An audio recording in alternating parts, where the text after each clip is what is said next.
আমি ক'ব পৰা নাই ময়ো বজাৰত আছিলোঁ জিৰণি বজাৰত অঁ তাত ফোন এটা পালোঁ অঁ যে লাংচু এটা ঘৰ জ্বলিছে বুলি ইয়াত আহি ওচৰ পাছৰ সোধোতে ভিতৰতো কোনোবা মানুহে নাই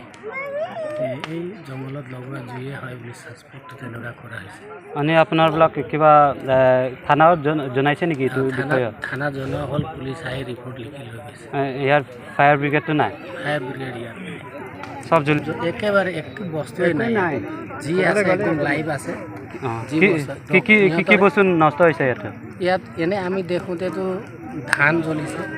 আৰু জিঞ্জাৰ জ্বলি গ'ল ডকুমেণ্টছ একেবাৰে সিহঁতৰ হাতত একেবাৰে নাই কিয় মানুহ ঘৰত নাছিলে আৰু আদাটো খেকে আৰু তাত আদাটো ডকুমেণ্ট যি আছিলে সেইবিলাক সেই বস্তু একোৱেই নাই আৰু পইচা পাতিটো নিজে মালিকে জানে আমি আদা কিমান জ্বলিছে কিমান ঘণ্টা হ'ব আদাটো আমি এনে আন্দাজা 50 মন মান আছিল নেকি ভিতৰত 2 জেগা আছে আৰু ধানটো ধানো 50 মন মান থাকিব লাগে আধা জ্বলা পাছতে মই আহি পাইছোঁ আৰু একো বস্তু নাই এই পৰিয়াল চলাৰ কাৰণে এক বছৰ তাৰপিছত সিহঁতে কাম চাম কৰিব তাৰ আগত যদি কাউন্সিলে সিহঁতৰ লোকচান হোৱা বস্তুটো দি দিয়ে আৰু এইটো